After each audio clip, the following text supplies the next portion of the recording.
All right, I'm so pissed right now. I just did an entire live stream, it's like 35 minutes, no audio. Best show I've ever done.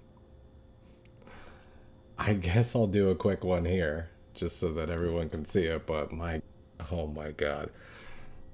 This streaming software is so frustrating.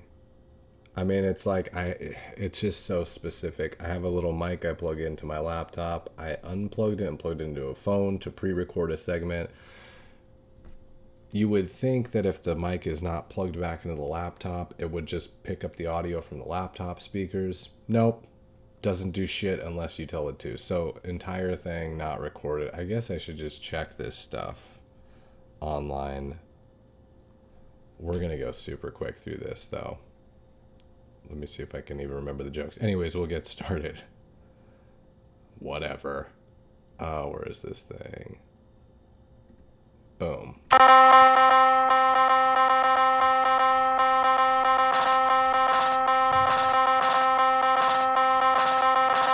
Live from a studio apartment, this is Misinformation. All right. Trump has closed the airspace above Venezuela. Yeah, that's so that when we light it on fire, we can make sure to inhale it all. Yeah, that's actually the best AI graphic I could create. It won't do too much drug stuff, so it won't let me put the dollar in the nose. We have Uncle Sam just huffing through American power alone, just a mound of coke from Venezuela. Minnesota Governor Tim Walz has been accused of fraud. Yeah, when asked for comment, Tim Walz said, "Hey, look, I'm just retarded. Okay, you heard the president say it himself. I can't be held liable for this." Yeah. Trump has invalidated all of the executive orders signed by Joe Biden's auto pen. Yeah. Yeah. When asked for comment, Joe Biden said, "I was the president?" Turns out it's worse than we thought. He didn't even know. He didn't remember the auto pen, didn't remember the presidency at all. Okay, in the news, I cannot believe I'm restreaming this whole fucking show. Unbelievable. Let's see if the chat's in there. This is gonna go fast. I'm out of here in like a sec. What's up if anyone's there? It's like 3 in the morning. Okay, I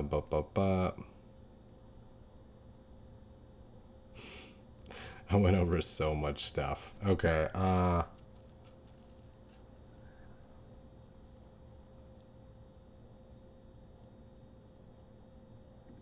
alright, yeah.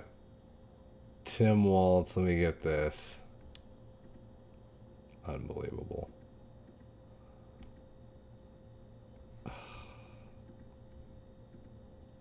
Hold up, I'm pulling up the Twitter graphics.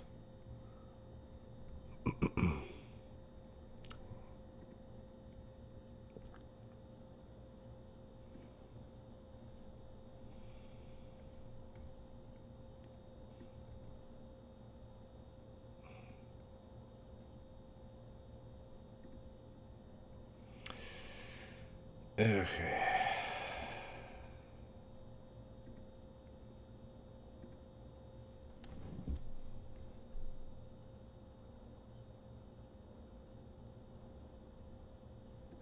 There we go. Boom, boom. Okay.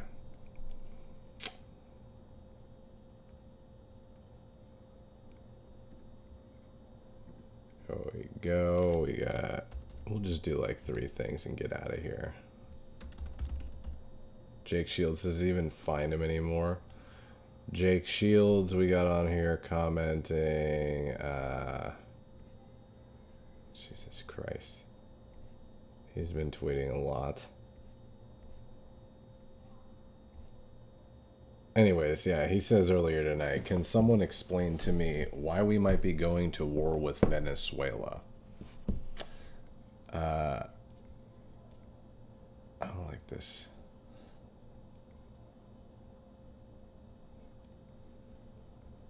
Okay. Oh, I see. Why we were going to war with Venezuela. I'll try to explain this a little bit because I actually wasn't clear on it. I had to grok it earlier.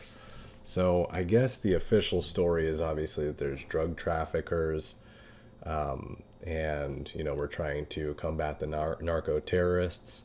Long story short, the other reasons are they have allegiances with Russia and China. I don't know if I can do this whole live stream again, by the way. Anyways, they have allegiances with Russia and China. I'm just gonna play my one closing clip and get out of here. I'm done.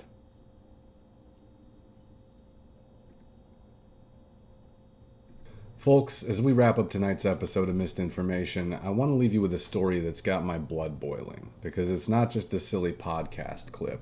It's a symptom of everything that's gone rotten in this country when it comes to immigration, loyalty, and what it actually means to be an American. You see, on this Whatever podcast, yeah, that's the name, as if the content isn't whatever enough, they had this Colombian woman on. And she's been in the U.S. for over a decade, went through the whole process, swore the oath, became a citizen, lived here, reaped the benefits, the whole 9 yards. Right? And then they hit her with a hypothetical. If the U.S. got into a war with Colombia, her home country, which side would you be on? And without skipping a beat, she says Colombia. Watch. Let's say the United States went to war with Colombia. Who do you side with? Colombia. Get the f*** out of our country. Holy f***. Why do you side with Colombia? Because I'm from Colombia. You've lived here for 10 years and you're now a citizen. Okay, still that doesn't mean I'm not gonna side with You have my no... country. Why? Because I'm from there. That's it. No hesitation, no shame, just pure, unfiltered disloyalty staring you right in the face.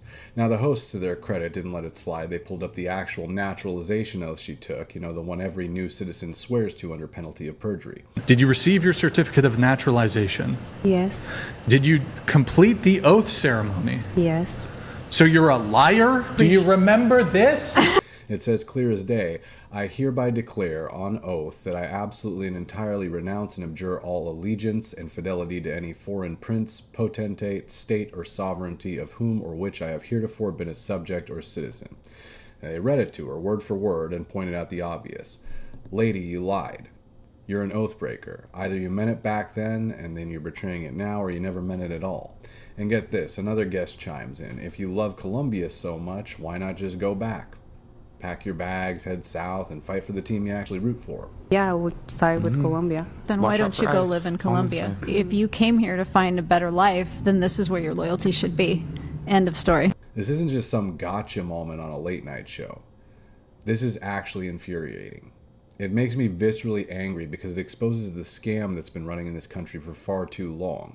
If your true loyalty is still with your birth country, the place you left behind, then what business do you have becoming a U.S. citizen? Citizenship isn't a free pass to our economy, our freedoms, our opportunities while you keep one foot out the door, ready to cheer for the other side in a conflict. No, if you come here, swear that oath, and plant your flag as an American, you better mean it. You're no longer Colombian first or Mexican or whatever. You're American. Period. End of story. But this woman, she's the poster child for the leftist rot that's infected our society. The idea that where you're from defines you forever. That America is just this big, evil empire you can exploit without giving a damn in return. She's taking advantage of our system, sucking up the benefits, and openly admitting she'd root for Colombia to win. What does that mean?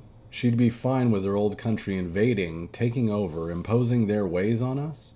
Of course she would, because we've let people like her waltz in, wave foreign flags at protests, Mexican flags at anti-ICE rallies, Palestinian flags in the streets, and act like loyalty is optional. It's not. In America, we fly one flag, the Stars and Stripes, not Ukraine's, not anyone else's. Ours. Think about it like this, and this is why multiculturalism without assimilation is a total disaster. It's like the Lakers trading for LeBron, getting him on the roster, paying him millions, and then the NBA Finals against Cleveland, he says, nah, I want my old team to win. You'd bench him, trade him, cut him loose, because a team can't function with divided loyalties. Countries are no different. We're all on Team America, competing in a world that's not always friendly. You can't have players who secretly root for the opponent. That's dysfunction. That's weakness. So here's my take, and I say this without apology. This woman should be deported. Strip the citizenship, make an example. We don't need immigrants who don't love this country more than the one they fled. If your heart's still in Colombia, stay there. Fight their wars, wave their flag, but don't come here pretending to be one of us while plotting to undermine us from within. We can take immigrants from anywhere. Muslim, Christian, doesn't matter, as long as they assimilate, embrace American values, and commit 100%. No half measures. No tourists. Real Americans only. That's the missed information tonight. Loyalty isn't optional. It's the price of admission. Thanks for tuning in. Stay vigilant, stay loyal, and we'll